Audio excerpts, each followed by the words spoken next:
Welcome to Flesh and Pod, a Flesh and Blood podcast, breaking down weekly news and notes from the tournament scene, community drama, game strategy, and more.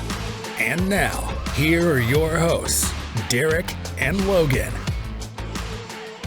Hello, and welcome to episode 126, however you want to put this. I mean, you 126 is how you would grammatically say it. 126. Yes. So if you're listening, I'm going to teach you something new in case you didn't already know this. You means a comma? Is that the one? And is, it means a comma in Europe. It means a period here in the US because we use the period as the decimal. But essentially, anytime where you're going from whole numbers to partials, that's where you insert your and. So you would say 126. And then if you had change, right, if you're talking money, you'd say like 126 and 75 cents. Yep. That is correct. But yes, welcome to, we're not an accounting podcast, I don't think. Yeah, if you've ever played Flesh and Blood, you've probably done some accounting. Probably if you've played an illusionist, all you do is accounting. Yeah, that's actually true. But welcome to episode 126. My name's Logan. I am your host. I apologize if my voice starts to sound like dog shit, but I was in Las Vegas all weekend working with Alpha Clash at their ClashCon event, and which was ultra successful, I think, from everybody's point of view. Their first big ever tier 2, cash event that was qualifying for their Pro Series. And the day one was stop me if you've heard these names. The day one tournament, which was pre-release sealed, was won by Michael Hamilton. And the day two event was won by Peter Budensick. Yeah.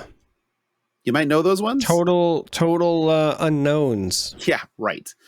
And also appearing in the film were Mo Bogsley with back-to-back top eights on both days, Mark Johnson, as well as Matt Coles. Was there playing and doing great. Zach Bunn was there playing and doing great. Chris from the, I'm blanking on his name now, blanking on his last name, but no, when I see him, there's basically a trove of Flesh and Blood players that came to the event and obviously did very, very well, winning both the events. But now they weren't given a run for their money though, and Alpha Clash actually seems like it's in a really good spot right now. So if you have any questions about the game, feel free to hit me up. I work with them pretty continuously. But this is not the Alpha Clash podcast. This is the Flesh and Blood podcast. So Charmer, what did you get up to in Flesh and Blood this week?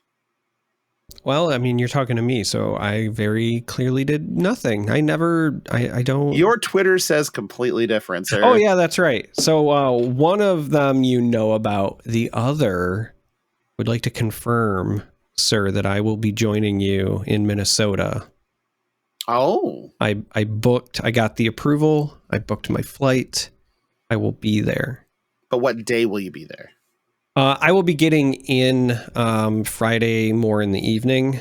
Since I missed my Nats qualification this year, every time I hit the top eight, I buckled. Died in the quarters like I did. Yeah. Yeah. So since I didn't qualify, I'll be there for the calling and then Sunday stuff, and then I'll fly back Sunday night.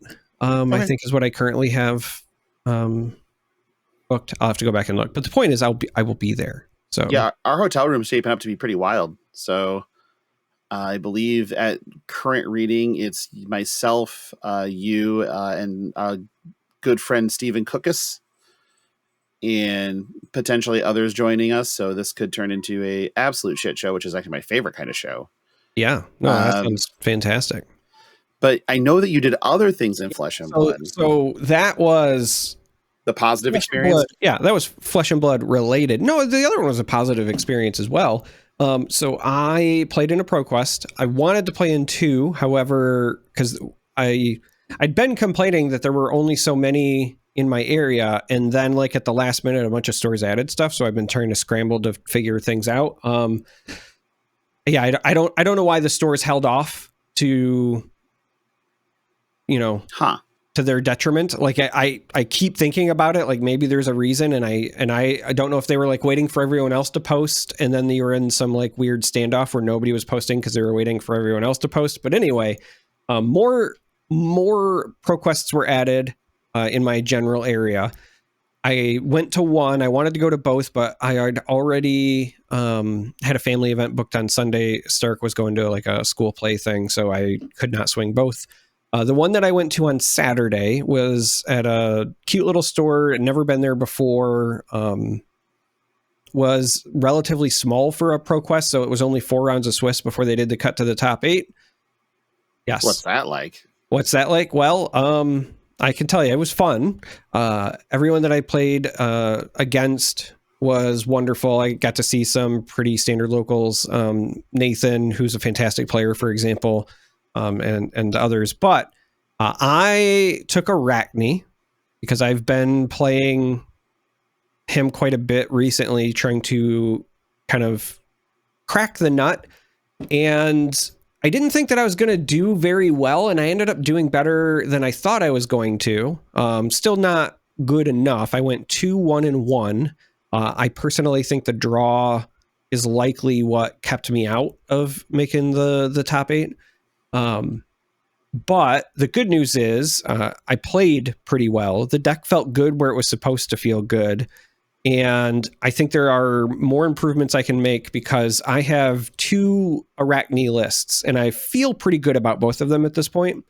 But one of them is the list that I take if I might run into Kano. And we do have some local players here that play it. And I hadn't been to any other ProQuest events so far this season, so I didn't know what people were on, right? Sometimes Ben plays Kano. There's a guy named Thorin locally who plays Kano. There's some others. So I like to jokingly say we have 1.5 Kano players in my area because you never really know between the ones who do. Sure. So I hedged bets and I took my one that has more AB.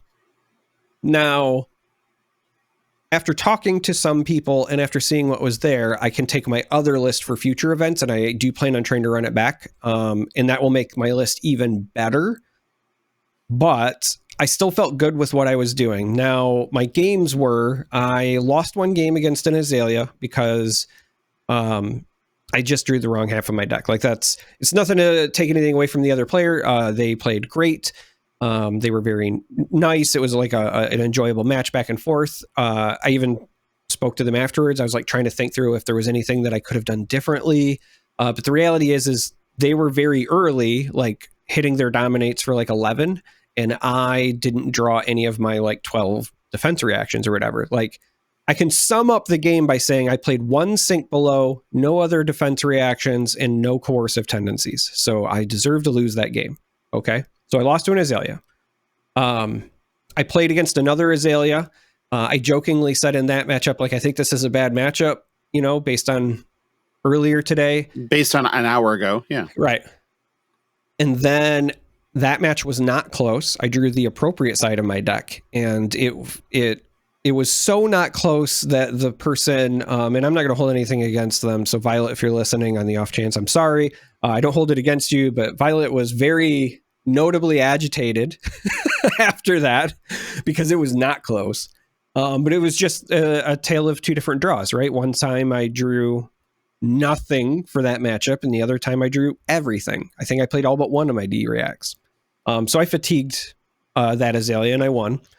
Then we go to where I run into the problem. So a very wonderful person. It was a very fun game to navigate the matchup wise. I ran into somebody there who was playing a fatigue Riptide.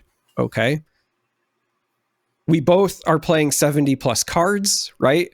First of all, we both have monster decks. We're both double sleeved. So like we're trying to, yeah. Monster decks. And even though we're both playing fast, and again, I spoke to them afterwards, very, very kind player, and said like, hey, I didn't feel like either of us were playing slow. No, it's just a matter of, you talk about the accounting joke earlier. Riptide versus Arachne has a surprising amount of accounting. Mm-hmm. Even though most turns are like I attack for 4, pass, and then like they have like a arrow, maybe 2 things they do and they pass. The problem that we are running into is that it's like I attack, right? All right, I get to do my Arachne trigger, so we got to take care of that. Then it becomes blocks. Okay, now past reactions. Do I want to do attack reactions? Because I've got them on my equipment, and I'm definitely running them in deck. Then do they want to do defense reactions? Well, I mean, they're Riptide. They've definitely got them, right? And then if they do I want to then do attack reactions? So our turn sequences were very, very dialogue heavy. But it was a very fun game. I learned a lot throughout. I think I'd be more prepared for it going forward. And just like overall, it was enjoyable. There was just no way we were finishing in that amount of time. Neither one of us, I think, had enough reps for that particular matchup where you're going to guaranteed go into the tank for us to speed through it any faster than we already did. So it is what it is. I ended up in a draw. Last round I played against a Bolton. Warriors are what I was targeting. In my testing, basically any of the Warriors, Arachne is very, very, very well positioned against Warriors of all flavors. So I ran into a Bolton. Poor soul had no hope. Not only did I fatigue them, but only played one Lumina against me. The second one I shipped to the bottom. The third one I banished, and then because of like roughly guessing pitch count, then I banished the other one when I knew it was coming back. It was just one of those things where there was no shot. So at some point, because I know that somebody pinged me in the Discord, I will probably do some sort of like deck tech video on Arachne to talk about why I think he's so good into Warrior right now. But the short version is, depending on your flavor of Warrior, they want you to block a certain way. And I've built my current version of Arachne in a way where, depending on which Warrior you run into, you always have a lot of outs with your blocking. So if it's like the Reprise, Warrior builds, if it's a Dorinthia or whatever, then you've got a lot of defense reactions and you're going to be reusing your equipment over and over. So that really helps. If you're against like a Bolton where they want you to block with attack actions, you have a lot of non-attack actions. You also, again, have a lot of D reactions. But you also, for against like Sabers builds or whatever, you just have a lot of attack reactions as well that I'm running with my block threes and whatever. So as long as you know what the other person's trying to do, you can modify your game plan accordingly. And so I felt like really good going into that. Nathan's a phenomenal player. Very frequently, does well at Pro Tours, Nationals, Worlds, whatever. And when he looked over, because he was on a Warrior, and when he looked over, he's like, "Oh, you're on Arachne. I hope you lose." So like that was just, it was reinforcing my own preconceived notions about what I think going into that, and also my testing. Now I will say, one last thing that really made that Riptide matchup a nightmare. It wasn't just the accounting, but I would like to also just let people know that this particular fatigue Riptide player was running Dreadbore. So I have a lot of defense reactions, obviously, but Dreadbore, if you're not familiar, because why would you be? For this reason, honestly. Yeah. Dreadbore says you can't play defense reactions from hand against arrows, and that's just a static effect, just period. Yeah, just the way it is. This version of Riptide was also running like Remorseless in the deck and CNCs in the deck, so you couldn't just play them at all. But then there was also like Ravenous Rabbles and Easter eggs, which you can play. So like the other thing that slowed it down was every time I would have to go like, all right, which ones can I de-react and from where? Because there was so much just shenanigans. It was a good time. So yeah, I went 2-1-1. I think I played well. I think the deck did what it was supposed to. The Riptide thing was just a weird anomaly, but I am hoping to run it back. Now the problem is I've got some family stuff this next weekend. Both on Saturday and Sunday. Saturday is in the evening, and if my Pro Quest has a lot of players on Saturday, because it starts early, it's going to start at like 10 a.m., but if there's a lot of players, even if I do well, I might have to like leave in the top 8, which would suck. And then like my Sunday is taken. The following weekend, I'm hoping to hit both of the ones that are that weekend, because I think that's the last weekend of the season or whatever. But I am going to run the deck back at some point. It did much better than I thought it was going to. And yes, Greg, I will send you the list. I know that once you're probably but he's gonna right fuck it up anyway. He's no, gonna throw bullshit into it. He's been asking me a lot of back and forth, and I kept saying like, I don't know, I was unsettled. I'm pretty sure I've got it now to like my fine-tuned, like if you expect Kano run this, if you don't expect Kano run that, and like that's it. Those are the two lists. How many last-ditch efforts are in the list? There are 0, but that's Wrong because number. you don't want to be playing it. You already have. Listen, here's the thing with Arachne. You have cards that are just better than last ditch effort in your class. Do you though? You do. Yes. I'll trust the person that went. If Dagan built Assassin, he would probably not run last ditch effort. I'm interested by that. But yeah, you should have made top 8, but cut to top 4, right? If it was 4 rounds. No, I think they still did the cut to top 8, but the problem again, so this is why I say I think that the draw kept me. I know that they say that they're not supposed to hold you back, but that's the only thing I can come up with because I was 2-1-1 and I didn't make it. Two wins with your second loss coming in the 3rd round effectively. Yeah. Should make it so that there's no way you miss. Again, that's 16. Why I can. Again, yeah, I know. We've been told that the draws don't like count against you or whatever, but this is the only thing I could come up with. I was 2-1-1 and I did not make it. There were 16 people. Loyal listener Ben was there. He did make the top 8. He was on max, but he lost in the first round. But I'm still proud of him for top 8ing with max or whatever. But yeah, like he was there. I was 2-1-1, did not make it. I don't know what else to say. Okay, that's very. I got odd. gemmed. I don't know what else. I got gemmed. Gem was drunk. That'll happen. Yeah. No. And for what it's worth, the Riptide I drew with also did not make it. So that was the other reason why I was like, maybe it is the draw thing. I don't know. I'd be. Like I said, I'd be interested to see that. But we'll move on. Oh, by the way, I did fuck all in Flesh and Blood this week. I know. You were busy with the other event, so that's why I just went long-winded here. You also said you were trying to rest your voice, so I went long-winded here. Yeah. And also, fuck you, I don't want to hear what you have to say, so I went long-winded here. I respect that. I truly do.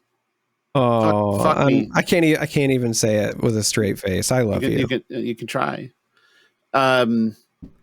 Well, let's move on. We had a Battle Hardened this weekend. Yes. because we didn't, but yes, there was one. Valencia did, which would have been a lot of fun. I mean, let's be fair if you had Valencia, but won by David Iglesias on KO with a perfect 10-0 run. No losses, just KO'd people. Sounds great. Rest of the top 8 was Dash Inventor. 2 Dories, Victor, Viserai, another KO, and the aforementioned Driptide.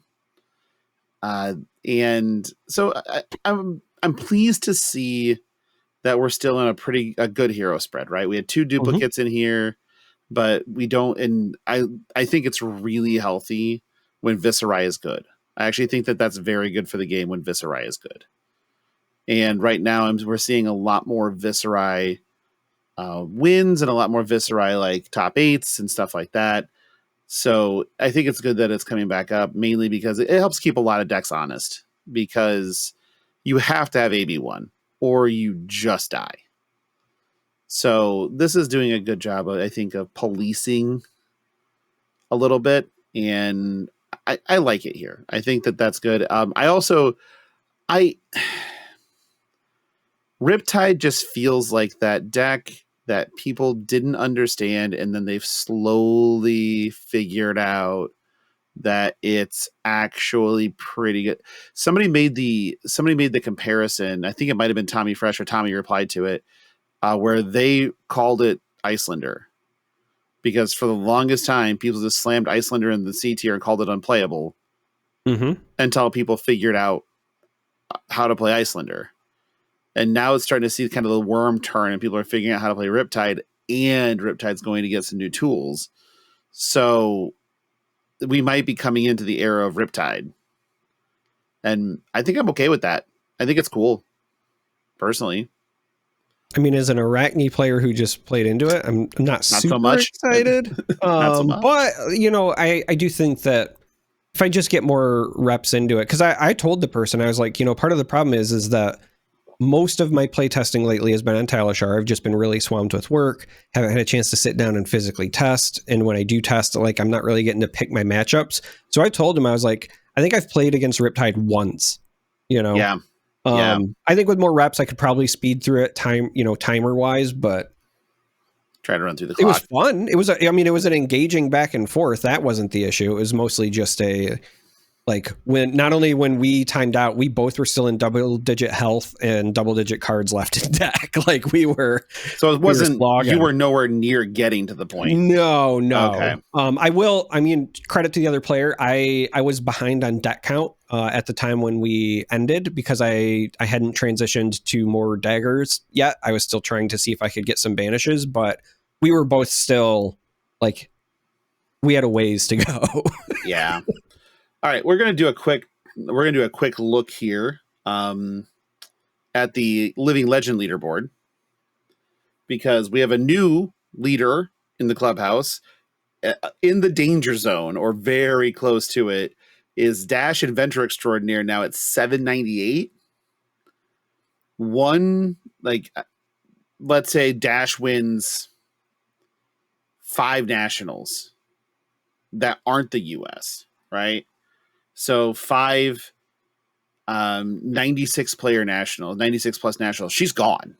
Yeah. And that's possible. I mean, we have a Pro Tour and a Worlds coming up this year too. Either one of those. She's not living that long.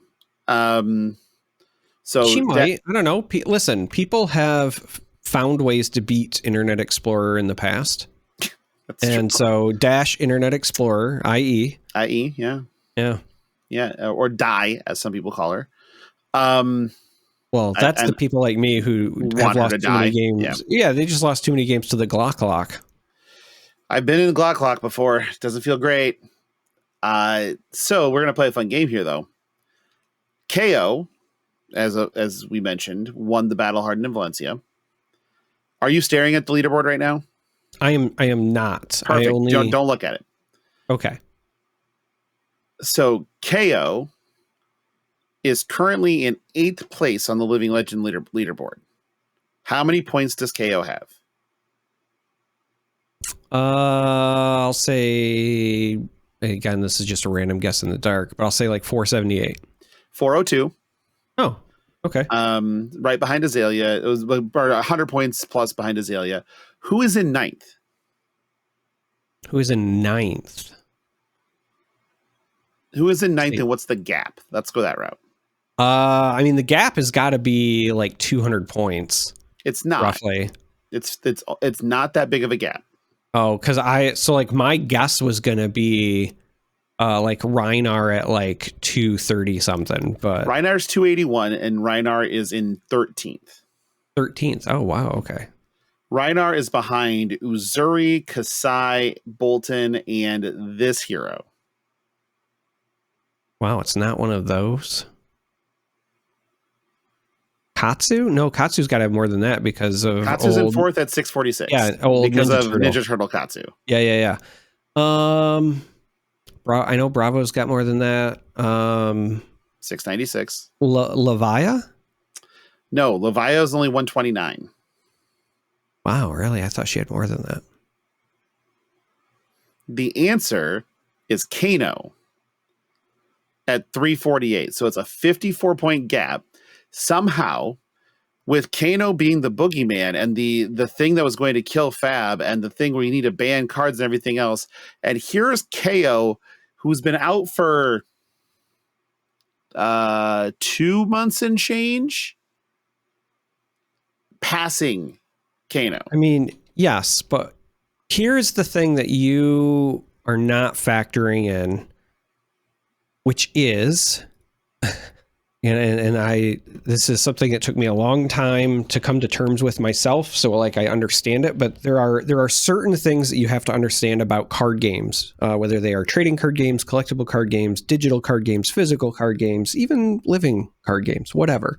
All of them have things that players say and then things that they mean.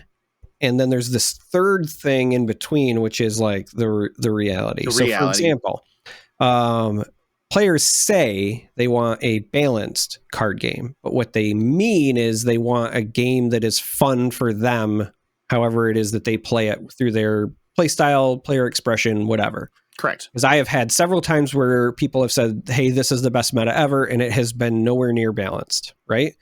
They have had very balanced metas, but they will ask for bans or changes because it is stale. And so in that case, they say they want balance, but they really want freshness. Okay.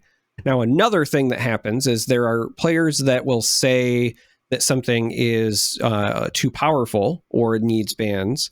But what they actually mean is that it is unfun, right? Mm-hmm. I think that this is the problem. It's not, for most people, I think, a question of fairness as much as it is about Kano, unlike any other hero currently, can create moments where you didn't feel like you had anything that you could do, which is, if I'm being honest, for a lot of people, one of the reasons that people click with Flesh and Blood is that you never feel out of it. Every game feels like a series of like a lot of decisions where I got to make them and whatever. Like, that's what I love. I love about the resources. I still to this day think that the amount of tension that they have created with a simple 4-card hand, turn after turn after turn, is just a thing of beauty, right? Like, James White, couldn't agree more. He hit it.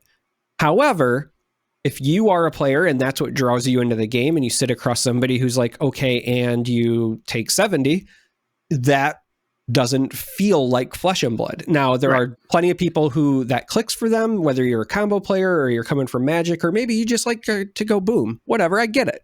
I'm not saying it's right or wrong. I'm just saying that when people say like it's the boogeyman, I think for many people, they're just saying like, this is unlike anything else in the game, and that makes me scared and nervous and angry and whatever emotion. Yeah, sure. I think it's an agency thing. Because like Kano is the thief of agency. It's just you could have done everything right. You could have 5 pieces of arcane barrier and 4 blues in hand, and you die anyway.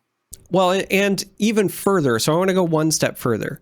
It's not even just the thief of agency. The other biggest issue with Kano, more so than the other arcane heroes, is that you feel like if you don't bring certain things, you have no shot. But also, unlike against other heroes, you can't like hedge your bets or do like a halvesy or what. Like it's basically like an all or nothing thing. Like you either have a plan for Kano, or you say Kano's not real, he can't hurt me, right? It is a very polarized experience, both in terms of like when you win, they probably just never drew their combo or whatever, or you killed them too fast, or when you lose, they found their combo. But similarly, your deck building agency against Kano is also very similar. It's like I pack AB and things like Oasis Respite, or I don't. And there are very few other heroes that are like that. Even when you go as far as, say, like a Prism or an Illusionist, where you have to side in poppers, like, yes, you have to do something specific for them, but at least those cards have other uses outside of it. The AB that you're bringing, and I'll be honest, a lot of times the Respite that you're bringing don't have a lot of other uses, or even if they do, they're extra clunky because they're not part of your normal play pattern, right? So I do think that's the other part of it too. It's not even just during the game, but even when you're like sitting down to be like, I want to throw my deck together. And you're like, well, if this one hero didn't exist, my list looks like this. But because that one hero might show up, I have a second entire list, you know? So 6 cards different or 8 cards different. Yeah, it's usually like with mine, it is 8 cards different. Yeah. Right. And it's 100% for that one hero, but it's very telling. And this is what I mean with the polarization. It's also very telling that with those 8 cards, I go from like, I likely auto lose to Kano to it's very hard for me to lose to Kano. Like it is like an 80-20 in either direction. Sure. And that also is, I think, indicative of a bigger problem as well, right? So I think that all of this is why there's always such heated discussions around Kano. Right, but I'm of the personal opinion that Kano is fine. I mean, you forget about Dre. Listen, Dre comes and dunks on you. I would rather play against fine. Kano than Prism. I would rather chew on a bag of glass dicks than play against Prism. So, that's not true. Actually, playing Kasai, I'm totally fine playing against Prism. I don't feel bad about that at all. But doing anything else against Prism, I feel like a sledgehammer to my dome sounds like a great plan. Because it's the same thing as Kano. It's a thief of agency. It just takes longer to do it, so the misery is prolonged. And it's funny because that's what I was going to say. I was going to say, like, the reality is the outcome might be exactly the same. It's just one happens very quickly and I can go get lunch or go use the restroom, and the other takes the entire amount of time, and then I'm just as disappointed, but now I'm exhausted. If you tell me you have two options, you can either have Mike Tyson uppercut you in the testicles, or you can have somebody with a vice turning the crank 2 rotations every 30 seconds on your testicles. I'm taking the punch. I'm letting that dude pulverize my nutsack. Oh God, Flake's gonna use that. Fuck. Yep. Any rate. So it's because then I can at least, dust myself off potentially, go to the ER, and then get lunch, and still somebody's gonna be turning the crank on the other person. So yeah, it's that. That's really it. Let's go from talking about 2 balls to 2 cards. How does that sound? Yeah, that sounds wonderful. I think I could have done a better segue. I think there was probably a better segue in there. I don't know. Okay, maybe? Maybe. The 2 cards we're going to talk about are okay. So, preface. I personally think that both of these cards are very good, but one of them is much fucking better than the other one. So we're going to start with the one that I think is very good, and that's Eloquent Eulogy. This is a 1 cost, 4 attack, 3 block, Shadow Runeblade action, has Rune Gate, has Blood Debt. Okay, it's a red. And it reads, when the combat chain closes, if a hero has lost health this turn, create an Eloquence token. If you remember what Eloquence tokens do, it gives a non-attack go again. Go again. Yeah, it's quicken for non-attacks. So the thing that we talked about last week was the ability to chain things together is what Vincent was missing. Yes. This chains things together. But here's the other thing that this does. Unlike many of the other Rune Gate attacks so far, this one's also very easy to achieve. You don't have to do the on a turn, off a turn to get to 4 or 3, 4, 5 rune chants. This is 1, and you should have 1 rune chant. Yeah, this is literally banish this card, play this card. It is like it's not like where you're losing a card or you feel like you're losing a card. You're literally not. Right. It's paying for itself. The other thing that I really like about this is that, yes, it's Shadow Runeblade, and that means that you can play it. Hopefully we'll someday get a Chain 2.0 or whatever.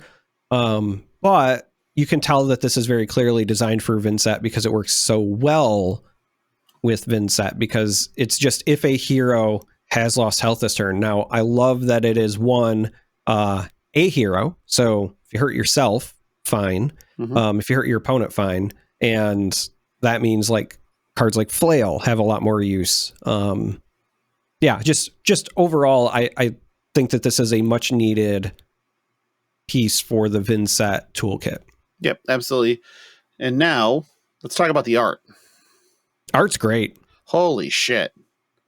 Like Federico didn't have to go this hard, but I feel like Federico was listening to Lamb of God and just started drawing, because this is some metal shit.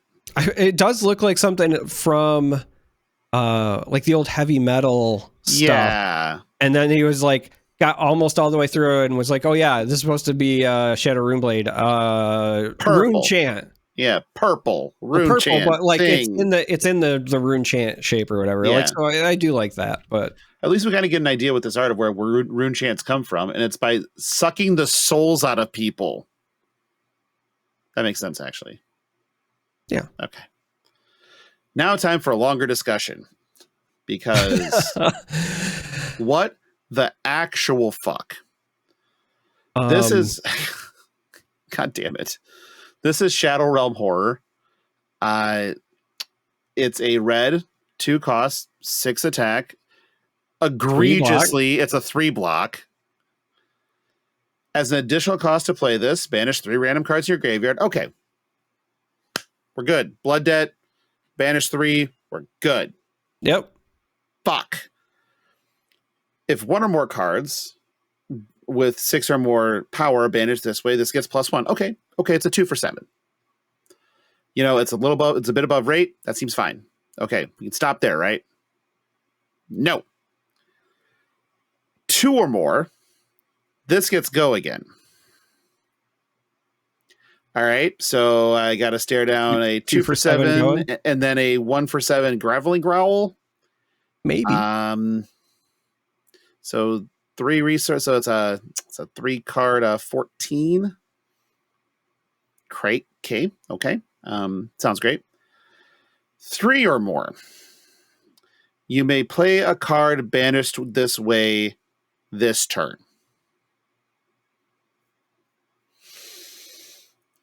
Okay, so the fact that these stupid fucking things can actually chain together is terrifying. Mm-hmm. Very fucking terrifying. But let's go a step further, because let's say you do, you play a Shadow Realm and you banish a Shadow Realm, right? Mm-hmm. Then when you play the one that you just banished, you've played it. It's going to go right back to the discard. Uh-huh. So as long as you keep playing them, you'll keep. As long as you have resources, you'll just keep replaying them. You do have to have enough stuff in your graveyard to keep banishing, but I guess what I'm trying to get at is that if you get all 3 and you actually do play the card, then this is really a banish 2 instead of a 3. So you're pulling, like, you're taking what was going to be a drawback and you're pulling that back and making it a positive. Like, it's such a big swing in terrible, terrible ways. Yeah. All right. Real quick though. This is my favorite Shadow Brute art in the game by a long shot. It's the Cthulhu-looking multi-headed beast thing. It just sings to my heart. It just hits you in the right way. The contrast that they did with this like black hole eclipse thing, and then the almost kind of like a Van Gogh sky behind it with a village that is obviously about to get terrorized. Yeah, I just really, really dig the art for this card. It goes hard. It really does. And this card does scare the shit out of me, though. Like, it well and truly scares the shit out of me. Because there's absolutely no downside to this card outside of it having Blood Debt, which is whatever. I was gonna say the only honest drawback is that it's a red, right? So it's going to compete potentially with certain slots that are already in the Leviathan list, and I say maybe that's a drawback, right? Like I'm reaching here. Well, yeah, it's more along the lines of if this is not a red, it's a fucking Goldilocks card that shouldn't exist. Yeah, and this one is not. Thank God that, because like the templating, I actually love the templating of 2/6 block 3 red.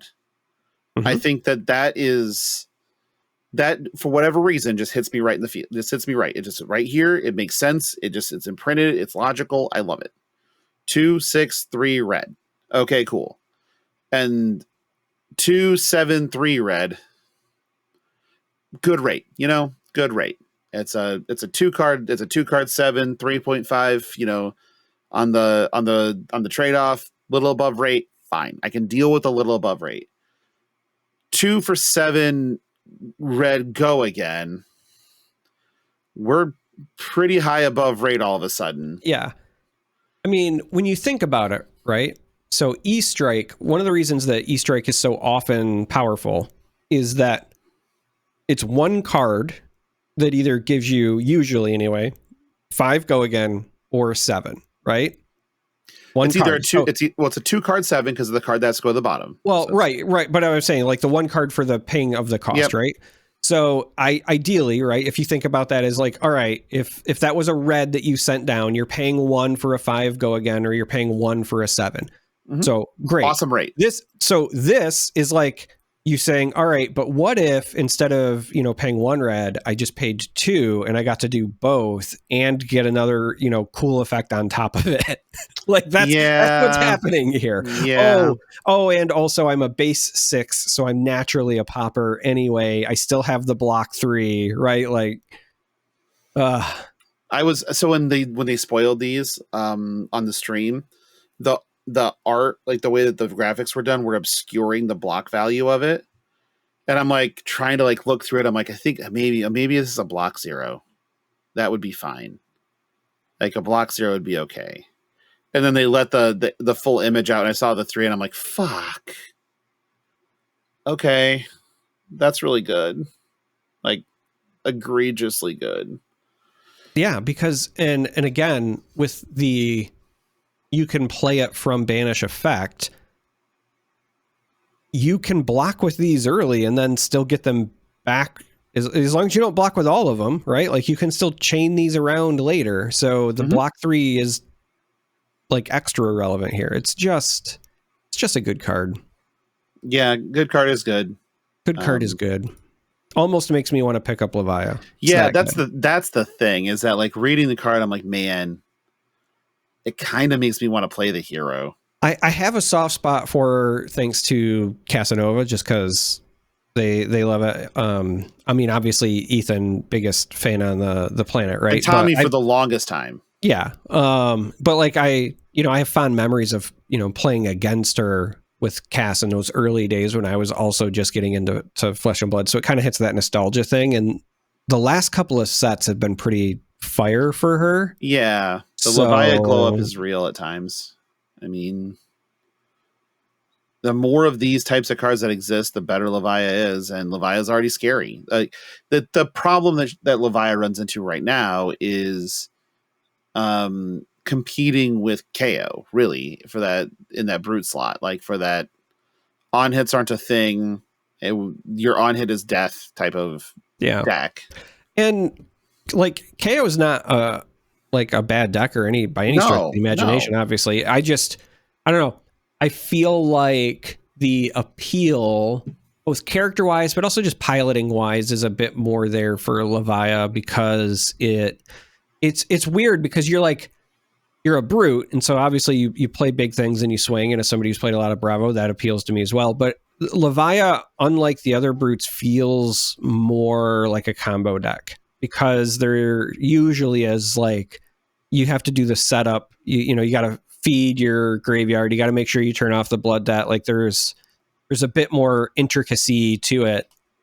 So yeah, I don't know. She just, of the brutes, has always been the one that appealed to me the most, more so than Reiner and even now KO. Yep.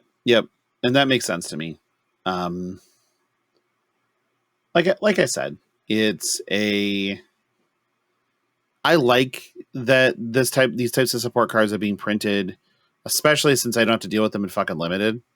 But I'm specifically happy that they're willing to just say, okay, this hero needs some love. Let's take care of him. Can we just take a moment real quick? Because we've only seen 6 expansion slot cards so far. And they've all been fire. Like 1, the 2, worst 3, 4, one, 5, 6, yeah. Yeah, the worst one is arguably the Goldbane Estate.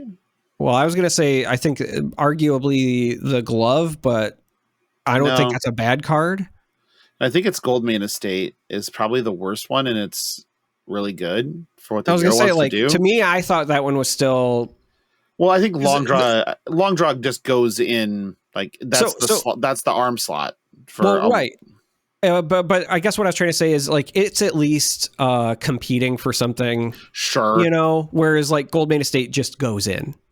Like, yeah, it's you're just replacing playing Rouse it. the Ancients, and you're just playing it. You're just playing it. You know what I mean? So like, but again, like that just speaks volumes. Like we've seen 6, and I think all 6 of these so far have been hits. So all 6 of these, well, so Visit the Golden Anvil is for a specific kind of deck, but I think that specific deck could be very, very good. Gold Main Estate just goes into Victor. It just does. I think that Long Draw, you at the worst case scenario with Long Draw is you would bring it into matchups where you expect that they would have Warmongers, and or you want the block with Battle Worn. Like right. I could also see a situation, because I've been thinking about it a bit. I could see a situation where you bring it in against mechs so that you have something to protect your other equipment from T-bones or whatever. Murky Water just goes into any deck that has Riptide in its name. Yep, that card is that's the Shadow Realm horror of Riptide here, because that card's scary too. Eloquent Eulogy is like, again, we talked about it, I think just literally last week, where what Vincent was missing is the ability to chain things together in a meaningful way and not have as many off turns. Well, we did it. Here it is. So you can do this, and on your next turn, this is gonna be able to go off on its own. So it's effectively as what would be a 0 for 5 in Vincent language. And then the other side of this is you are able to play a Read the Runes, and then banish a widespread, play a Read the Runes, and then play the widespread. Like, those are your turn cycles, and they're much better now. So yeah, it's really fucking cool. Like that would you say they're seeing it? Would you say that this card was an eloquent addition to Vincent's card pool? No, that doesn't make a whole lot of sense. No. Like that's all right. Well, I'm sorry that my joke missed. Yeah, that's like perhaps you'll deliver a eulogy for it when we bury this bit. Oh, I want to fucking kill you right now so bad. I just want to rip your goddamn soul out through your anus. Oh, it's like that joke was a horror from the Shadow Realm. This is what happens when you say that I have to talk. Right, you put our podcast into some real murky water. Right? I get it. I want to pound your dick against a golden anvil. Yes, you are correct. Like all these things. Like, look at you making puns. I'm so proud of you. God, I'm not proud of myself at all. You know who else I'm not proud of? All the people bitching about the fucking Kayo Armory deck. Is there problems with that? I have seen nothing but complaints. I haven't seen like anything, so maybe I've just curated my Twitter to be like positive or whatever. Yeah, you're doing a great job then. What's the problem with it? Basically, the problem is it's too good or not good enough. Not good enough. They're thinking like it's like your Majestics are things like Savage Beatdown. And then you got the Sash and High Tanners, which is just a bad Apex Bonebreaker. Yep, bad deck. And it's like, okay, well, it's supposed to be. It's not. It's supposed to be an Armory deck. I think people they might have set their expectations too high. Like I get it. We all want the game to be more accessible, but they're not going to print and sell a Pro Tour like caliber level deck just ready to go. Like it is an entry level product, and so it is meant for people at the entry level, right? And like I'm sorry if you thought, and who knows, like maybe I don't even know if the whole thing's been spoiled yet or not. It has. It has. Okay, I was gonna say like who knows, maybe they will throw in like one more nugget at the end, but I still think that the people who are like expecting CNCs or Easter eggs or whatever to show up in these is off their fucking rocker. Like those cards will continue to show up in history packs where they belong. That is my opinion anyway. And I think that's the right place for them. But I don't think that they're ever going to put stuff like that into these like generic Armory decks, because and here's my reasoning why. And you might think I'm crazy or whatever, but when I was thinking about this and when all that discourse was happening about the kinds of stuff they were hoping it would make it up into this, the problem is if you were to ever like let's just say hypothetically, you put a CNC in an Armory deck. Do you know who's going to buy the Armory decks? entrenched players who need Correct. CNCs. And then your entry level product is not available for people who want to get into the game. Yep. Keep going. It has to be a product that entices new players and not the players who are already playing and just need their like chase cards. Okay. And who's complaining? You can't put, and who's complaining? Exactly. The entrenched players. And so like, I get it. We all, I'm going to be placing an order for more cards that I want because that's just what I do. And I wish that they were cheaper. I always do, but it's time for me to point to the sign again, because every now and again we got to point to the sign, and the sign says, "Not everything needs to be made for you." Sometimes it has to be made for me. Sometimes there's an event that's held in Japan and the cards are in Japanese. You know why? Because it's not fucking for you, and that's fine. That is not a bad thing. More people having access to the game that we love is not a bad thing. You wanted to go buy, are you trying to tell me you wanted to buy an out of the box KO deck that you could take to nationals to win with? No. That's not what these were ever meant to be. When they announced them, what I did mentally is I was like, all right, these are going to be like our Blitz decks we've already seen. It'll just be the full 60 cards so somebody can show up and play at an armory for CC as opposed to Blitz, because a lot of places, and I'll also say this, a lot of the same people that are kind of complaining about this, like the only reason we even need this is because so many people complained about Blitz. Right. Like Blitz was supposed to be the entry level thing, and then people didn't want to play that. And then LSS tried to make people play it at Worlds one year and people complained about that. And it's like, Blitz is fine. Like I actually enjoy Blitz.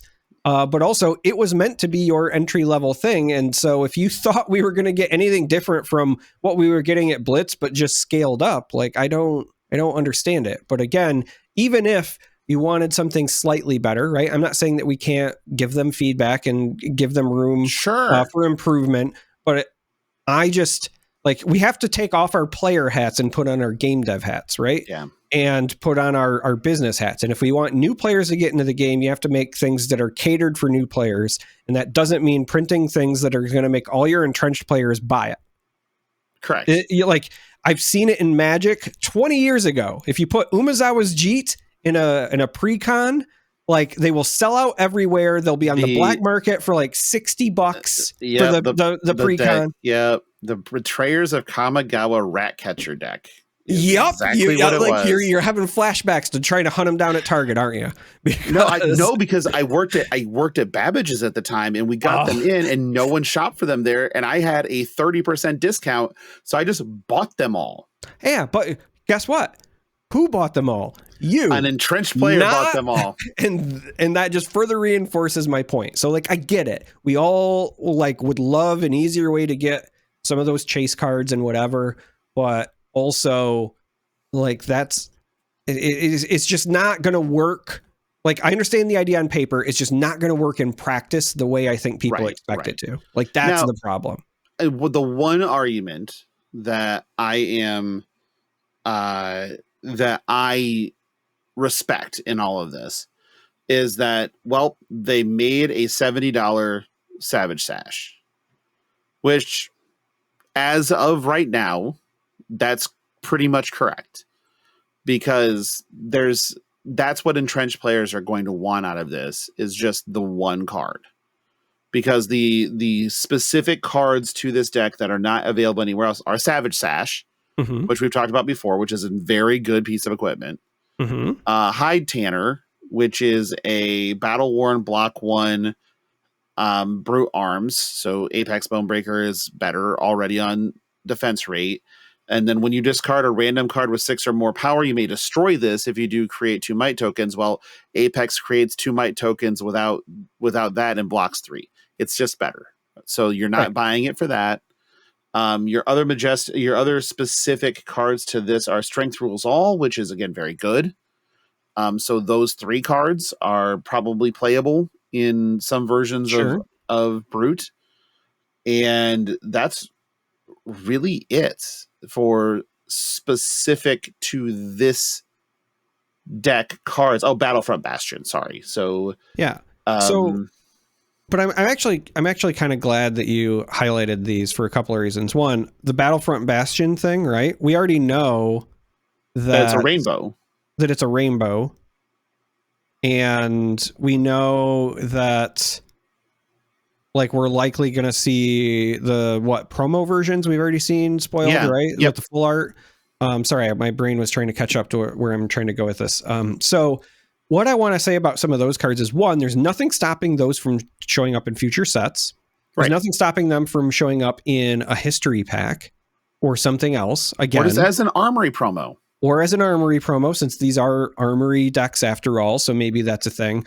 But I would also, not that I should not be the person making this point because I am very adamantly against them. But let me remind you all about a card named Civic Steps.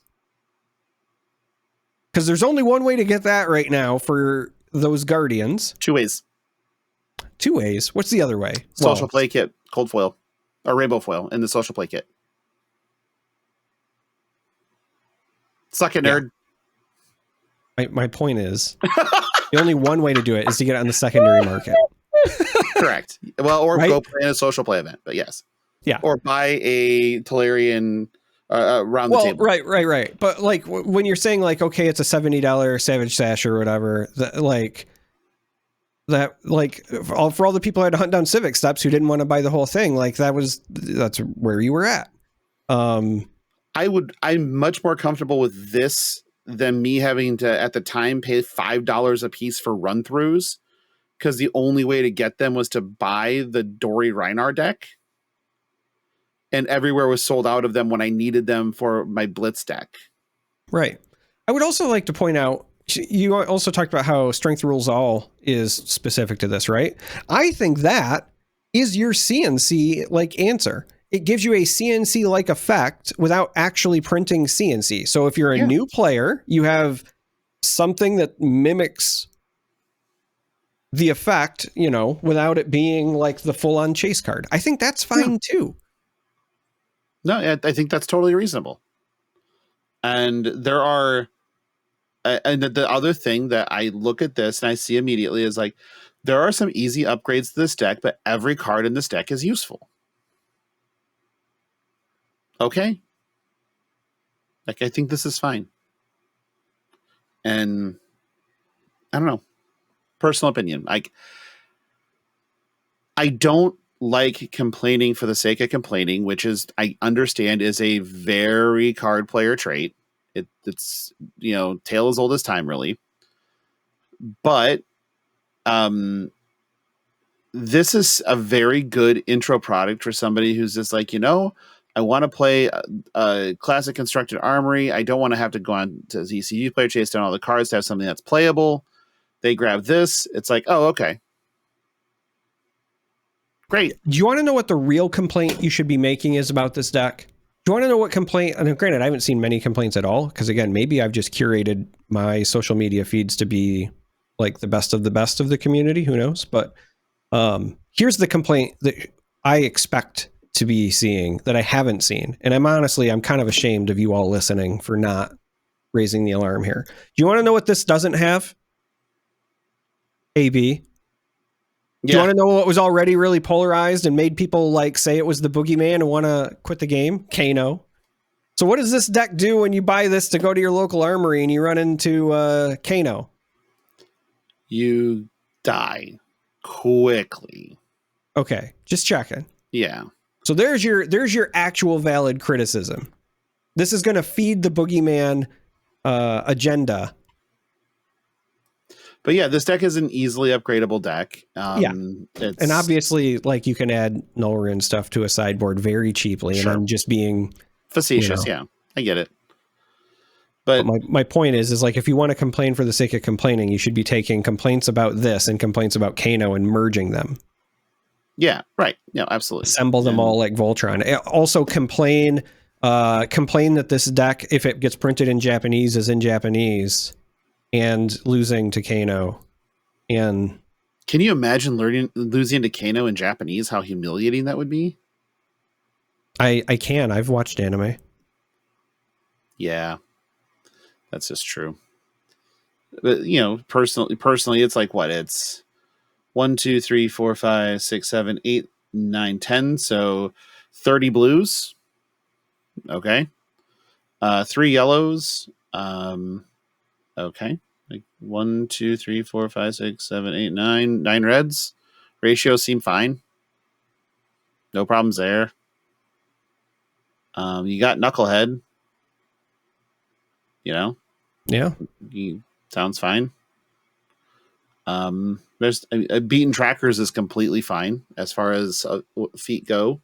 People play that instead of scab skin sometimes for certain matchups. I mean, it gets you out of a prism lock. It's good enough. Yeah. Yeah, I don't know. I don't know either, man. I'm just trying to be spicy. No, I mean, I just don't like the serial complaining about everything. It's exhausting, and I don't love it. I really wish people would take a minute, take a step back, and basically go, okay, that's fine. And we don't do that enough. Too many times we're sitting there going, oh, yep, just another shitty product. Okay. It's shitty for you. Okay. Is this something that I would recommend to somebody that's saying, hey, I kind of want to, you know, I learned the game, I know how to play the game, but I don't own the cards and I'd like to own a deck. Where should I start? This is something I'd feel comfortable pointing them towards. I think that's fine. Yeah. And that's what they want. Listen, Mr. Hamilton. Okay. You don't need cheaper CNCs. Alexander Hamilton? No. Of course I'm talking. Listen, bike is short for bicycle and Mike is short for mycicle. So Mycicle Hamilton, I'm talking to you. Listen, Mr. Spurlock. Okay. We don't need $70 armory. I don't know. I'm picking on people that I know will understand that I'm just joking. Oh, sure. We just got to make sure that that nobody ever teaches Brody Alpha Clash, because if they do, then you know suddenly what? I might teach him that so that he'll stay away from SWU. Oh, yeah, I guess. That would it's so interesting that. He looks like an X-Wing pilot already, so I don't need him suiting up. If he keeps winning tournaments, he'll just buy an X-Wing to roll up to the events in. Mm-hmm. So, you know, I guess. We're going to move on, but fam, just let things be. You don't have to get up in arms about everything. It's fine. Moving on, back to...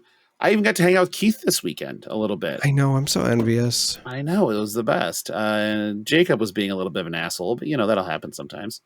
But, I got to hang out with Keith a little bit. And I owe Keith money, actually. Oh, wow. Okay. And, yeah, but the Realm, speaking of Keith, reminders that we are now less than 3 months out from the first Realm Brawl of the season, which are now Realm Fests, by the way, and we'll be holding a variety of events. If you need information on that, go to the Realm social media pages. They are linked in my show notes, our show notes. And I only said my because I typed them up and I'm fucking tired because, okay, so a couple of things. We were staying at Al Light's house, in Vegas, the writer for Alpha Clash. Al is a fascinating individual and one of the best hangs that I've ever found in my life. Here's the thing, though: when you get two people that like to have some drinks and like to tell stories and like to laugh a lot, 3 a.m. shows up fucking fast. Then you factor in a time change, so it's actually my 5 a.m. Then you factor in that I'm sleeping on a cot in a room that snores like Godzilla rampaging through the fucking countryside. I haven't slept in a few days, really, and was living off of G Fuel. # no free ads on this one. because that stuff will like kill you. Don't ever do that again. I would rather you drink tequila than G Fuel. I'm not even joking right now. They were giving me free G Fuels every morning. I don't give a I would rather you get the free sewer water. So I was getting a free G Fuel every morning to just function. And it was helpful. But it's 300 milligrams of caffeine plus like random B vitamins. I could feel my hair like it was skin. Like that's what that shit was doing to me. But I can, so now I'm going to be on G Fuel withdrawal tomorrow. But you do what you got to do sometimes. And I had to do G Fuel. But that's all to say that I'm very fucking tired. And so sometimes I'm going to misspeak today because I can't think straight. Well, I couldn't think straight to begin with, but that's not the point. The point is I had way too much fun. There was one night we went to Ka because Al and Becky are both work on the show. Becky runs it. It's her show. And so we went to Ka. It was the first time that Dagan and our buddy Jordy, who works with Alpha Clash and works with Organized Play, had ever been to any Vegas show. And it's straight to Ka, which is an insane Vegas show. And like it's a Vegas show, which all Vegas shows are insane, but it's insane for a Vegas show.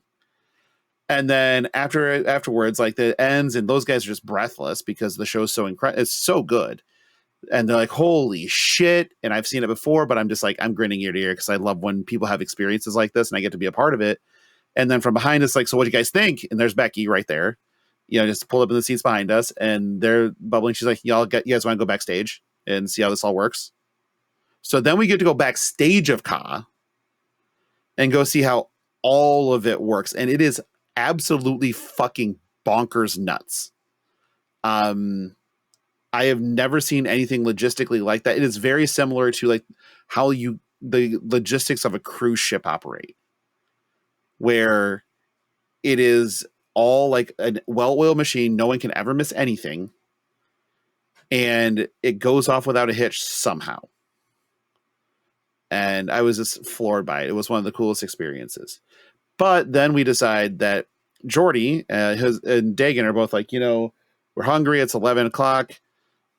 We've never been to In-N-Out Burger. So then we walk the 1.5 miles to In-N-Out Burger, get some In-N-Out in these boys. And then we go play blackjack for another 2 hours. Got back 3 a.m., give or take, to the house. So that, and then was up at 5:30 to go to the venue to get ready for the con for the day. So we did Vegas things, is basically what this boils down to. And I'm still fucking beat up from it. So also, shout out to Al. The dude makes an insanely good vodka tonic. Like, damn. That was really good. But back to the Realm. So Saturday, July 20th, Princeton, New Jersey, Realm Fest. There'll be the 5K Brawl event for Flesh and Blood. There'll also be, I believe, Lorcana events and maybe some other properties. You should go to their social media to kind of learn all about it.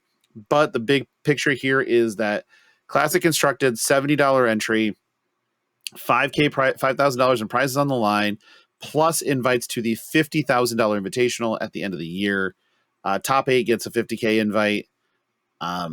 First place gets a VIP invite, which are transferable and will carry year to year. Don't miss this. Like, just don't. I'm still trying to figure out how the hell I'm going to get there because it's time, right? This might be a scramble to fly in on like late on a Friday type of thing, but we'll see how this all works.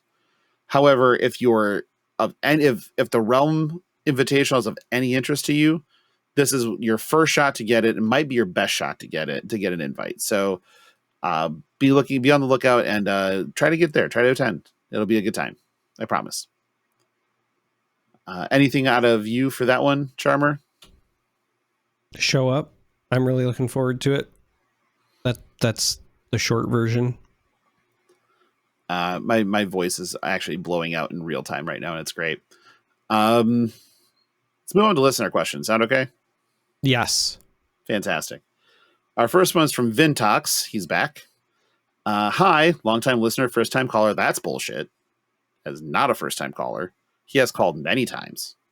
No, this is the first time that they called. They've written a few times. I think I got a telegram once.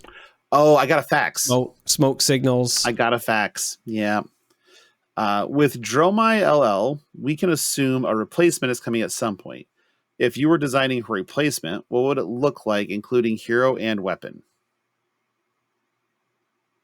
Well, I would assume that it would either be Dromai herself or obviously a Draconic Illusionist. Like, bare minimum, you need that to play the Dragon Illusionist cards, right?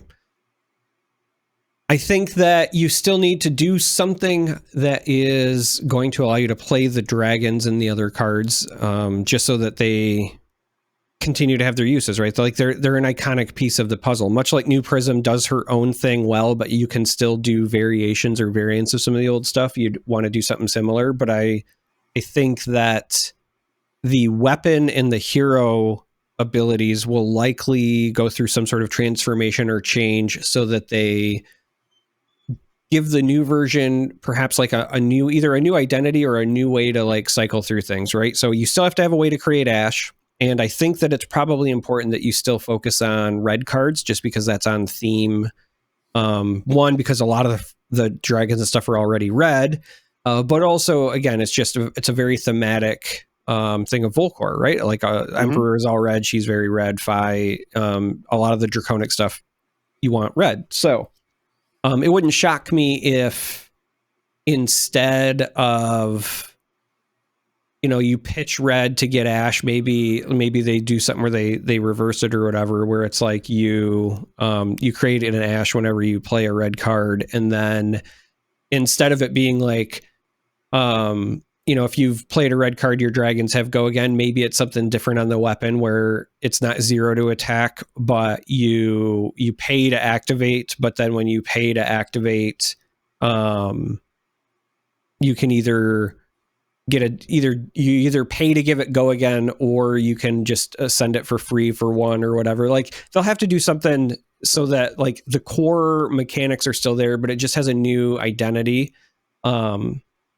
It's probably, I'm going to be honest, it's probably going to take some time to work through that for the same reasons that we haven't seen a chain come back so quickly, just because it's going to be a tough nut to crack to make it still feel like the other hero, but also feel new or different enough, right? And I truly think that's why we got like Vinset before we got a true chain replacement, just because so much of Chain's feel in his design was based on something that, for lack of a better way to describe it, kind of fundamentally broke what Flesh and Blood was about, right? If you can give yourself like a 9-card hand, that's an issue. And so I just think that's something similar, right? Where you don't want to make her not be, you don't want to make it so that it's so different from the existing versions of Dromai so that it ends up, you don't want her to not be appealing to the previous players, right? You want Yamaras and everyone else to still fall in love with them, but it still also has to be different. And so I don't know that I have a good answer for like exactly how I would design it, but I do think that that's the space you're playing around with, right? Like you have to make Ash, you have to make it care about red, and for better or worse, you have to incorporate the dragons. How you tackle all three is, honestly, some pretty open design space, right? So, you know.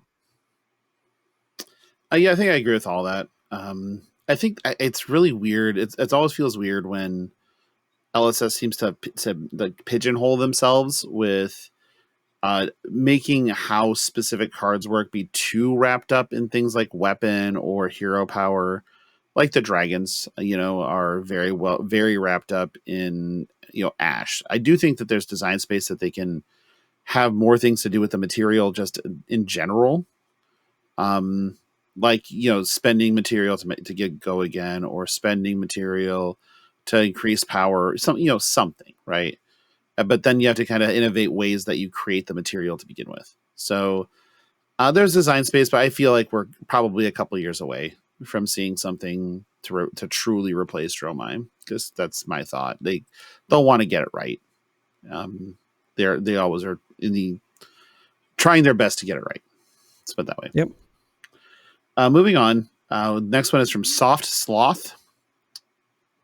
That is a first time caller. Like, for sure. I feel like I would have recognized that. Right. You know what I mean? Yeah, I recognize the Soft Sloth when I see one. I really do. So soft. At any rate, question I'd love to get your thoughts on. Even though the discussion of ELO has settled down, some people are still pretty upset about it being used to determine who can go to these big events without winning an invite. What would you think of an alternative system where your placements in tournaments earns you points, and your top 3 placements in the last year is used for invites to big tournaments instead? Example, a top 8 Pro Quest is 1 point, but finalist of a calling is like 10 points. Stops people from being afraid to lose, and evens out regions that have way more events than others. So, there's a lot I like about the idea, honestly.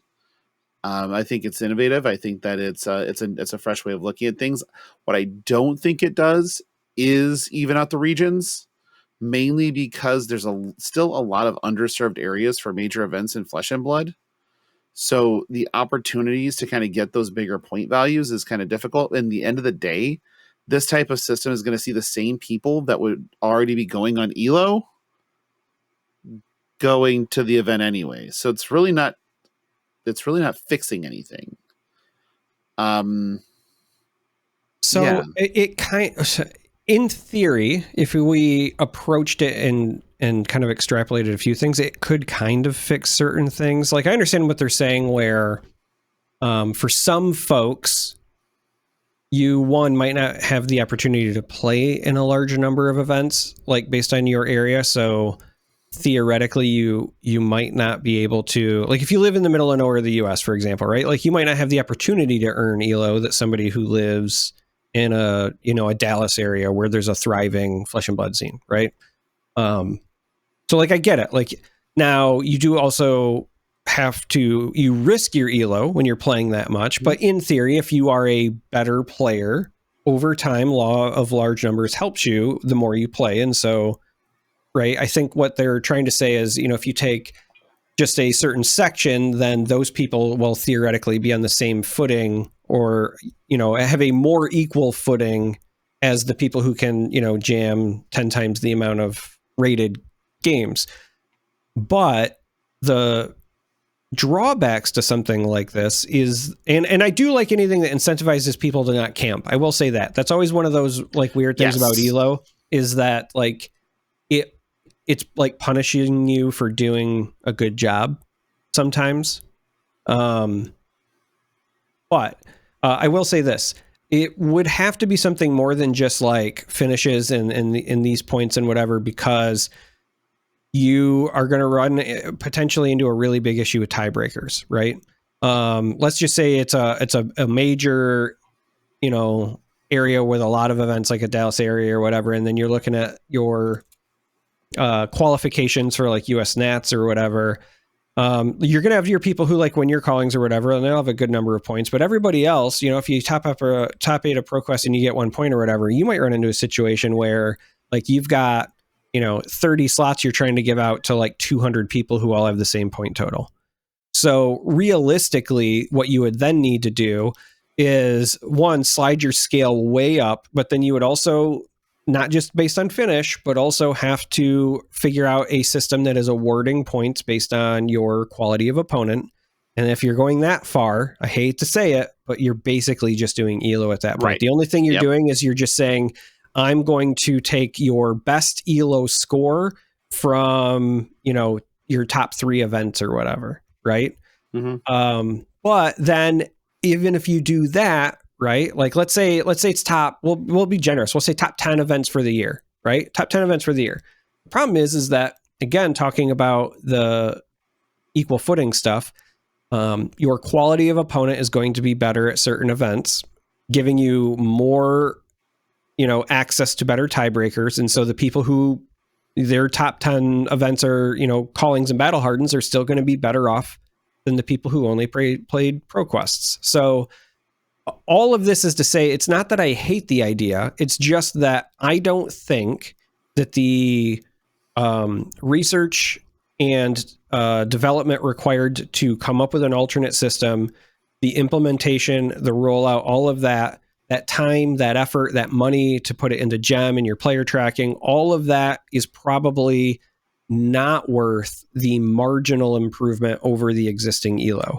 And I think ultimately that's why ELO continues to get used, not just in this game, but across many competitive things, because it's not that there aren't better ideas. It's just that to implement them requires a large amount of work and time and effort. And if we're being honest on the business side, money, and your return on investment is probably not enough to justify it. Again, I don't hate the idea. And I think that, as a thought experiment, it's interesting to explore. But when you start thinking about like logistics in terms of size of player base, frequency, how you do tiebreakers, I think you're going to find yourself getting closer and closer back to an ELO system. Right. And, time and resources being the barrier to something. Who knew? Yeah. Right. Next question is from Zaris. You always remember your first time. Okay. Not exactly true. It depends on how much you drink. Who was the first hero you played? How was it? My roommate and I picked the worst decks to learn on. Our first game was Prism versus Chain. And even though we had no clue how to pilot them, we fell in love with the game instantly. My first ever hero playing the game at all was Dorinthia. I drafted Dorinthia. In the first time I ever played the game was WTR draft. And it was fun. I really enjoyed it, obviously. I'm still here, 2+ years later. The first hero I built was Chain. And mainly because it was from coming from a Magic background, it was Dredge. It was something I could just understand. It was Dredge and sequencing. These are two things that the Magic decks I played often relied on graveyard manipulation and sequencing. So I was like, okay, well, I can do this, and this will be how I learn. Very, very quickly, obviously the Seeds ban happened, and then I realized that my deck got banned out from under me a little bit. Then I decided that I would never want that to happen again, so I just bought and made sure that I always had play sets of literally every card for the first 1, 2, 3, 4, 5, 6, 7, 8 sets, 9 sets, whatever it is. And that dovetailed off basically with Dusk Till Dawn, because I was just like, okay, well, I don't want play sets of things I'm not going to play. So, I mean, if I acquire them over time, sure, don't care. But I'm not going to make it a point. And ever since I stopped making it a point, I just don't do that anymore. But yeah, I don't think I've ever talked to you about what your first. I assume your first experience was Bravo. No, but I'm okay. Then Bravo is the first hero that I built on my own. Because once I decided I was for sure going to get into the game, I'd been flirting on and off with it for a bit. But once I was like, all right, for sure I'm going to get into the game, I remember very explicitly, it was shortly after Monarch's Unlimited print run hit. So I went and I bought 1 box of Welcome to Wrath, 1 box of Arcane Rising, 1 box of Monarch. The only legend I opened was Tectonic Plating, and I went, okay, well, I'm playing Bravo, and like that's how I fell in love with Bravo. It turns out I also just really like the play style once I did build it, but that was why I made that jump. But my first ever sit down, learn how to play the game experience, my good friend Matt, aka Cosmic on Twitter for a number of games. If you follow any Bandai games or anything from the Japanese trading card game market, you might have also followed him from Artifact. That's how him and I got to know each other, was from back when I covered Artifact, and then I found out he was local, so then we just hit it off. So he brought over to my house. I was like, I want to learn to play Flesh and Blood. He's like, okay, I got you. So again, Monarch Unlimited just hit. So he brought the 4 Monarch Blitz decks over, and we unwrapped them. He put them in front of me. He said, all right, he's like, I can play whichever one of these you want. I'll let you pick what you want to look. And I just looked at the pictures and I said, as a joke, like, all right, I want to be the edgy boy. So give me Chain. And he was like, okay. So I open up Chain and I start playing and I was like, oh, I've played this deck in Magic. It's called Dredge. This is Dredge. As somebody who, Ravnica block is probably my second favorite. When I say Ravnica, I realize there's like original Ravnica. Now. I mean, original Ravnica. Yeah. Loxodons and whatever. Golgari Grave Trolls, Golgari Thugs, Stinkwing, and Life from the Loam. Well, yeah, Life from the Loam, I made so much money on that card because when that game was still that early and it was like the infancy of the internet and like infancy of tournaments posting results, I remember most local stores had Life from the Loam like priced at like $1 or $2, and I went and bought every one I could. And then the first tournament results hit and they spiked to like 15 a piece, and then I made it like a bandit. But anyway, we're getting sidetracked here. The point is like that resonated with me very, very quickly with Chain, and then it didn't hurt that like he played Prism and I beat it, and then he played Leviathan and I beat it, and then like I was just like, hey, I'm learning the game, but also I get to do all the things. I draw my whole deck and I'm winning. Like, okay, I think this clicks for me. So yeah, everyone else on the planet. Yeah, my first ever experience, because I remember I was asking him, I was like, wait, so I can do this? And he's like, yep. And I was like, and then I can do that. And he's like, yep. And I was like, this seems wrong. And he was like, yep. There's a reason it seems wrong. Yeah. So shout out to Matt, aka Cosmic. He was the one who he brought the cards over, brought the Blitz deck, sat down at my kitchen table with me. Your dealer makes house calls. That's nice. Yeah, he does. All right. Last question. Thank God, because I was hoping this would go like an hour, and we're at an hour and a half almost. Oh, my sweet summer child. Yeah, I realize that. It's never as short as, you know what? I'm not going to finish that sentence. This one's from Jay Talks a Big Game. Simple question here is, how do I not suck at this game?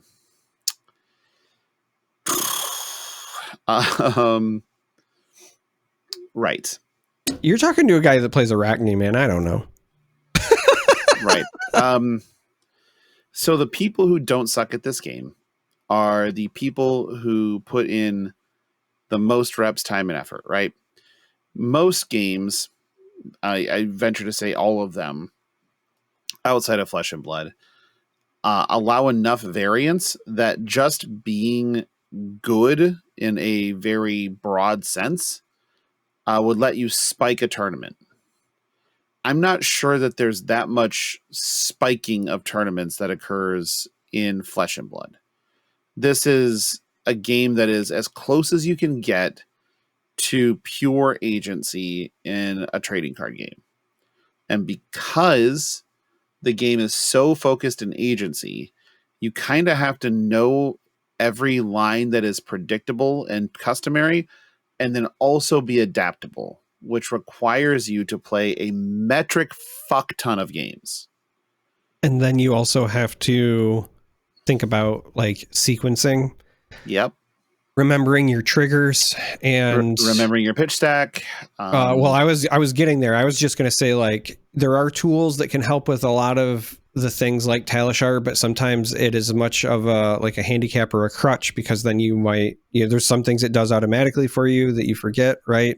There are just those things. And then, and then even once you're done with all that and you're like, okay, I think I have a handle on this, then it becomes like, okay, memorize my pitch stack. And then also, what do I do if some asshole is playing Arachne and he's throwing cards in between? That Bolton player, we got towards the end and he drew a hand of 4 and he went, yeah, this must have been your work. And I just started grinning because I knew exactly what he drew, because there was a turn where I had played Coercive and I played 3 contracts and I shipped 3 cards knowing that he was going to get a fistful of junk later. It's a way to do it. Yeah. And then there's the like, am I pitch stacking? Okay, yes. But then like, I also run cards that let me search, like, do I play them or not? Is the risk worth messing up your pitch stack? Like, there's all sorts of just situational things. And then there are situational things based on the heroes you play against, based on the players you play against. Heroes very often play the same, but players have their own thing. So it's almost like poker in that regard, where if you learn somebody's tendencies, there's just there's so much. The answer is annoying is going to just play games. But I would just go a step further, and I always do this. I would say play games with the intention of getting better, not to win or lose. Just play with the intention of I want to learn something, and I want to make sure that I'm growing. And sometimes that is just like different from trying to win. Right. Yeah. Yep.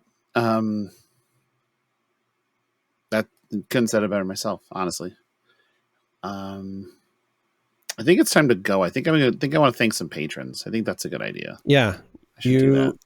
You should thank our patrons. I should. So let's thank some patrons. We're going to thank our associate producers first. We have Andy, Sindra, Donnie K, Jacob, Kenny, Larry, and the Salty Sea Cat.